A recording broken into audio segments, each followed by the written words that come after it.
അന്നെന്താ ശരിക്കും സംഭവിച്ചത്? എന്താണ് നെസ്ലിനെ ബലം പ്രയോഗിച്ച് പിടിച്ചു നിർത്തി ഫോട്ടോ എടുക്കാൻ നോക്കിയാണ്? അല്ല, അന്ന് ബലം പ്രയോഗിക്കേണ്ട കാര്യമില്ലല്ലോ. നമുക്കൊരു ആരാധന എന്ന് പറഞ്ഞ ഒരു മമ്മൂട്ടിയോ മോഹൻലാലൊക്കെ ആണെങ്കിൽ നമുക്ക് സാറേന്നോ അല്ലെ ഇക്കാന്നോ ഒക്കെ വിളിച്ച് നമുക്ക് തോളൊക്കെ ഇടാം. ഇത് നമ്മളുമായിട്ടുള്ള ഏജിലാകുമ്പോൾ നമ്മൾ യാദൃച്ഛികമായി പുള്ളിയെ തോളെ കൈയിടുമ്പോഴാണല്ലോ നമുക്ക് ഒരു ഫോട്ടോ എടുക്കുന്നത്. നമ്മുടെ ഒരു കൂട്ടുകാരൻ നിലക്കാണ് പുള്ളിയായിട്ടൊരു ഫോട്ടോ എടുക്കുന്നത്. രണ്ടാമത്തെ തെറ്റെന്ന് പറഞ്ഞാൽ ഞാൻ തോളെ കൈയിടുന്നത് പുള്ളിക്ക് ഇഷ്ടമല്ലാത്ത എന്താണെന്ന് എനിക്ക് മനസ്സിലായില്ല.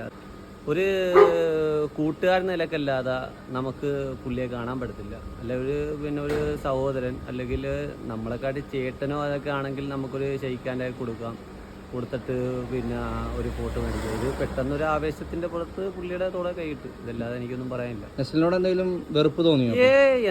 നെസ്ലിനോട് വെറുപ്പുണ്ടെങ്കിൽ ഞാൻ ആ പടം കാണാൻ പോകേണ്ട കാര്യമില്ലല്ലോ. അല്ല, ആ സംഭവത്തിന് ശേഷം എന്തെങ്കിലും വെറുപ്പുണ്ടായോ? പടം ഒരിക്കലും ഇല്ല. ഞാൻ ഇപ്പോഴും നെസ്ലിനെ സപ്പോർട്ട് ചെയ്യുന്ന ആളാ. ഞാൻ എൻ്റെ ഫേസ്ബുക്ക് പേജോ അല്ലെങ്കിൽ എന്തെങ്കിലും നെസ്ലിനെ കുറിച്ച് ഞാൻ മോശമായിട്ടൊന്നും പറഞ്ഞിട്ടില്ല. ഞാൻ എൻ്റെ പേജിൽ ഇപ്പോൾ ഒരു ഫേസ്ബുക്ക് ഒരു പേജ് ഞാൻ കണ്ടായിരുന്നു. അതിനകത്ത് ഇഷ്ടപ്പെട്ട നടൻ ആരാന്ന് ചോദിച്ചപ്പോൾ അതിന് ഞാൻ കമൻറ്റ് ഇട്ട ആൾ നെസ്ലിനാണ്. അല്ലാതെ നെസ്ലിനോട് എനിക്ക് ഇതുവരെ ഒരു ഇതുമില്ല, ഒരു ഒറ്റ വെറുപ്പുമില്ല. ഏറ്റവും കൂടുതൽ വെറുപ്പ് വരേണ്ട സമയമാണ് നെസ്ലിൻ എന്നോട് കാണിച്ച് എന്തിൻ്റെ പേരിലാണെന്ന് നമുക്കറിയത്തില്ല. പക്ഷേ നെസ്ലിനോട് എല്ലാവരും ചോദിക്കുന്നുണ്ട് തോളെ എന്തിനാടാ നീ കയറി കൈയിട്ടേന്ന് ചോദിക്കുമ്പം എനിക്ക് നെസ്ലിനോട് ഒന്നേ പറയാവുള്ളൂ, ഞാനൊരു ഒരു കൂട്ടുകാരെന്നോ അല്ലെങ്കിൽ എൻ്റെ ഒരു സഹോദരനെന്നോ അല്ലെങ്കിൽ എൻ്റെ ഏജിലാണെന്നുള്ളൊരു കാര്യം വെച്ചായിരിക്കും ഞാൻ കൈയിടുന്നത്.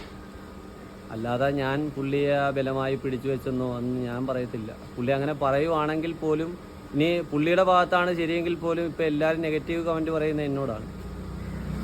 ഞാനങ്ങനെ ചെയ്യാൻ പാടില്ലെന്നാണ് എല്ലാവരും പറയുന്നത്. സ്വാഭാവികമാണ്. ഇപ്പം നമുക്കൊന്നും പറയാനില്ല. അല്ലാതെ വേറൊന്നും എനിക്കൊന്നും പറയാനില്ല. പുള്ളിയോട് എനിക്കൊരു വെറുപ്പോ അല്ല എനിക്കൊരു ദേഷ്യമോ ഒന്നുമില്ല.